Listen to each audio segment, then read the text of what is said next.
Oh, good morning. How's it going, guys? We're back for another motorcycle video on Cobra Vids.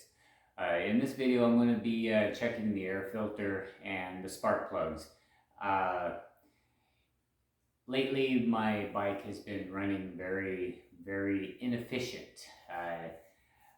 I normally get about 225, 250 miles per tank until it's like bone dry. And I noticed this last tank, or the last few tanks, I've been getting a lot less. I got 150 miles off of one tank, and that is horrible, especially with the way fuel prices are now. We need to make sure that we are getting as top fuel quality or top fuel mileage as we can. And the only thing I can think of, she's got fresh oil, the water's good, so it's not overheating or doing anything silly like that, which really wouldn't affect the fuel mileage too much. So we have to look at what could, and what could is a dirty air filter. I have been going through dusty areas here in Arizona. The whole place is dusty, especially when the dry winds get blowing. Ooh boy, man, he'll choke you up. But I'm going to check the air filter, and I'm going to pull the plugs out to see what the plugs look like. I may need to run some fuel injector cleaner through it because the 400 is fuel injected. So we'll go ahead and remove the tank, check the filter, check the plugs, and we'll see what that looks like. So we'll be right back, guys, and we'll get to it.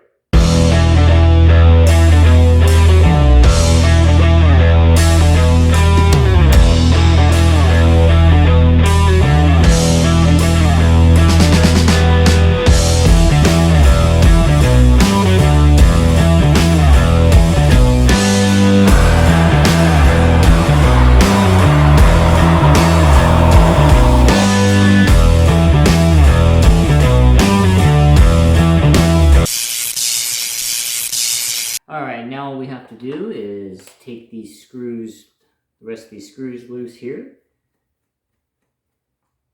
And then we'll be able to access the air filter and see how that looks.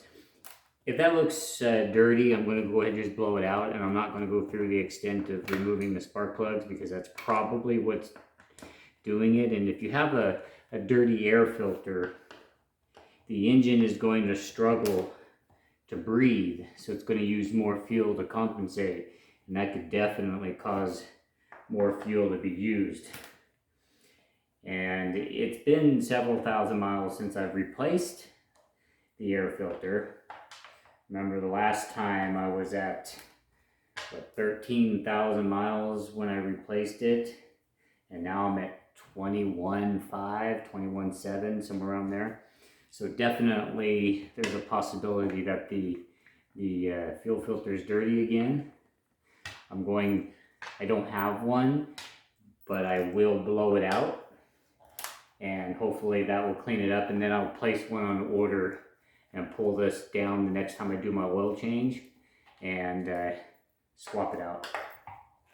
Now, I did not film stripping it down to this point because I've done a lot of videos on that, and I'll post a few. I'll post my spark plug video for you, and that way there you'll be able to at least see that if you needed to find out how to pull it apart. Here are the air intakes for the cylinders. It is always a good idea to protect these things and keep anything from going into these holes, because you don't want that. You don't want anything inside your cylinders. I was working on my F-150 and I was changing the spark plugs, because anyone that owns an F-150 knows about the 3-valve spark plugs. And when I pulled one off of cylinder 8, I noticed that the little prong down at the electrode little bar thingy, that's a perfect word for it, huh? It had actually broken off, and it was down inside my cylinder. Alright guys, when I look at this filter, when I hold it up to the light, of course there is some dirt and debris in it, but it actually looks pretty clean. But I'm going to go ahead and blow it out just in case. I might pull it down to the spark plugs, I might not. We'll see how it blows out and see if we get a lot of crap out of it. Alrighty guys, I meant to pause that, but okay. So anyway, after blowing out the filter, this thing cleared up beautifully. So I'm not going to replace this right now. Probably, I might pull it out the next time I change the oil just to check it out again. But I can hold it up to light and it is looking beautiful. So this probably wasn't the cause of my issues. So now I'm going to pull off the air box and I'm going to check the spark plugs because we may have a fouling plug. I don't know, I'm just taking a wild guess. So we'll go ahead and pull these off. And again, the video I post at the end of this video here will show you how to pull this lower air filter box off as well. Okay, so we got one spark plug loose, or almost loose. We'll bring it out of here and see what she looks like. It's not really hard. It takes probably about 15 minutes to tear this all the way down to the spark plugs. So it's not that big of a deal. So if you're hesitating doing your own plugs, I suggest don't. Just get in there and do it. Because in today's world, we all need to save some money. Alright, so let's see if we can get that to focus on the electrode. Doesn't look too bad. It looks like it's firing how it should. That light colored is actually a decent firing plug. The electrode does look like it's starting to wear down a bit. So what I'm going to do is I'm going to clean them up while I have it open. I'm going to clean it up and I'll re-gap them, make sure that the gap setting is correct, and we'll go from there, see how things go. Alright guys, so the owner's manual of the 400 says that there's a range of gap setting, but right about the middle is 0.030, and that is what we're going to check the gap of the plugs. They're currently a little large gap, so I am correcting to assume that the plug has worn out a little bit. I'm going to take a wire brush and clean that up first. Alright, whenever you are gapping a plug, you want the feeler gauge to slide in there with some resistance. And you can tell that there's a little bit of resistance getting it in and out. You don't want to force it, but you want a little bit of resistance, and that plug is properly gapped now. It was a little large, so the electrode is wearing down. So probably when I do the oil change in 3,000 miles, I'll probably change the plugs and the air filter just to get it all done all at one time. We'll put this plug back in, get it screwed in, and we'll pull out the other one and see how the other one looks. Because just because one plug looks good doesn't mean that they're all going to look good. And something else I'll do is I'll put a little bit of dielectric grease into the little grommets there. I always have a problem saying that. And that will make sure that the plug gets a good contact and keeps from corroding up. I don't know why I have problems saying dielectric grease. I don't know. Okay, now we got the other plug in. Let's go ahead and pull this plug out and see what it looks like. This bike is filthy, guys. I'm ashamed. I just ride it back and forth to work so much, I hardly have time to clean it. Let's see how this plug looks. This plug looks pretty good. Oops. There you go. This plug looks pretty good too. Looks like the gap may be a little big on this one as well. But the plug looks really healthy. We'll brush it clean and check the gap. These spark plugs actually are not that expensive. Just in case you don't have your owner's manual and you don't want to see a big old search of the proper plugs, this is it. This is an NGK LMAR 9G. That is the factory plug that Kawasaki puts in these bikes. And I always suggest putting factory parts on your bike as much as possible. If there was something expensive, like on a car, a fuel pump could cost $700 from the factory, and you can get it $200 aftermarket. Well, guess which one I would probably go for. But when you're talking a difference of, you know, a dollar or two, use factory parts. This is an OEM plug. All right, so let's check the gap settings on this one. Interesting. This gap setting is dead on. It's perfect. So what that tells me is that plug is worn more. The first plug is worn a little more. The electrode is worn down a little more than this one. So could that be something going on in that cylinder? Sure could. Maybe fuel injectors. Aha. So I'm going to go ahead and run to the store after I get this bike running again. I'm going to ride over to the store, get some fuel injector cleaner, throw it in there. I would normally do seafoam, but this is a clean running engine. There's nothing seriously wrong with it, so I'll just use a standard fuel injector cleaner for it. But yeah, all right, let's get this plug back in.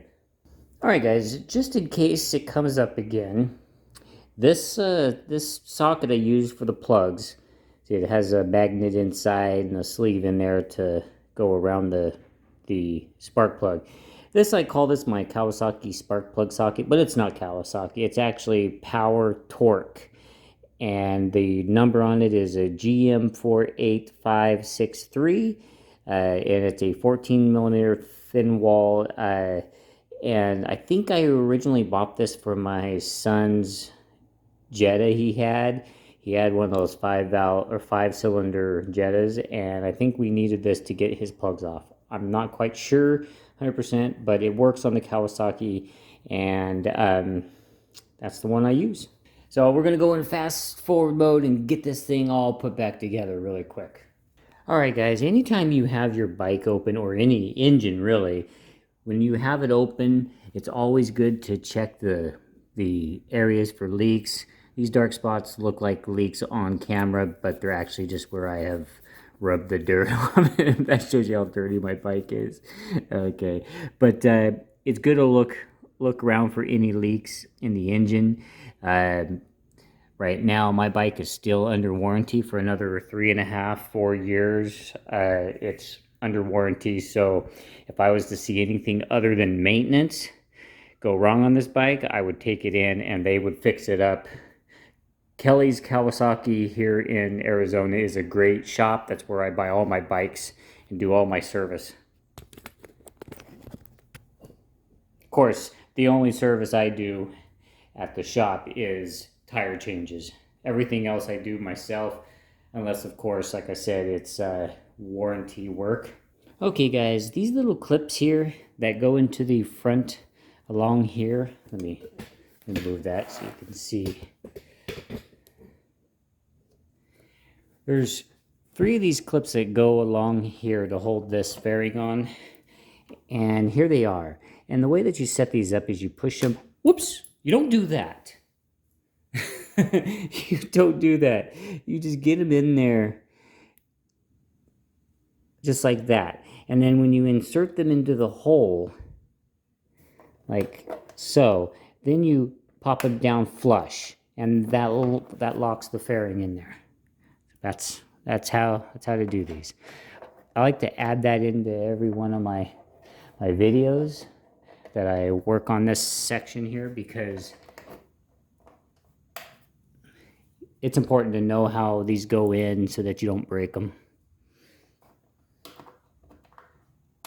Last thing you want is a flappy fairing, huh? Especially these up here, because if these flapped out like that, it'll catch the wind and could tear it right off. And then you have to buy a whole new fairing.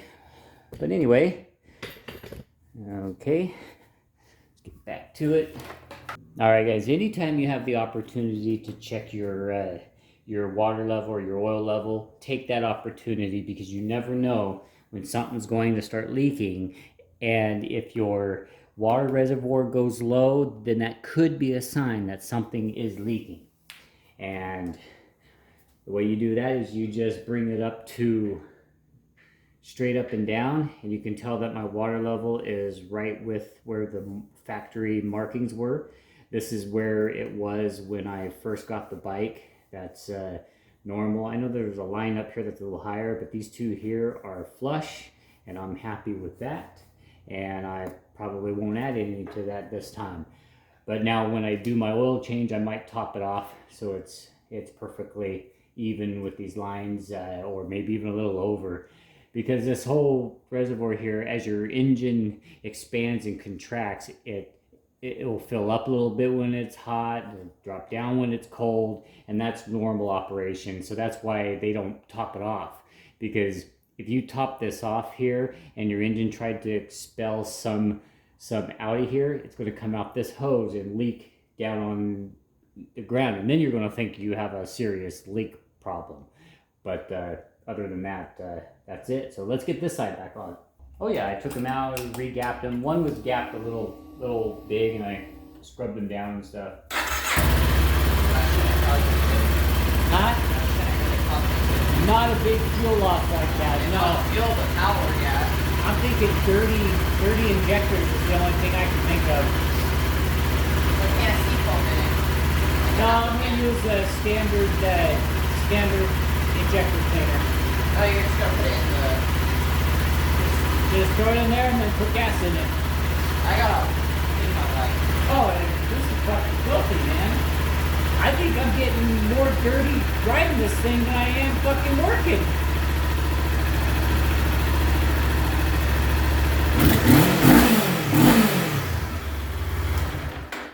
Alrighty guys, well, you heard it. It's running again. It's all back together, ready to go. I'm gonna go get a bottle of fuel injector cleaner to clean up the injectors. Hopefully that brings the fuel economy back. Because when I first got this bike, I was going about 60 miles per gallon. Excellent, I loved it. And now it's about 50, so it's dropped down quite a bit. So I really need to get that problem resolved. I may even wind up taking it into the shop to see if it's something under warranty that they could figure out, you know? But I don't know. We shall see. So that's going to wrap it up for this video, guys. I hope you enjoyed me tinkering on my 400. You know, I haven't been doing too many videos because I've changed jobs, and that's been a big adjustment. But I hope to get tinkering on the Mustang. I still want to do the cold air intake upgrade and everything that I talked about in the previous video. And there's a lot of gun videos that I want to get done. So keep watching for new videos. Thank you for watching. We'll catch you on the next one. As I always say, both wheels on the ground. See you next time.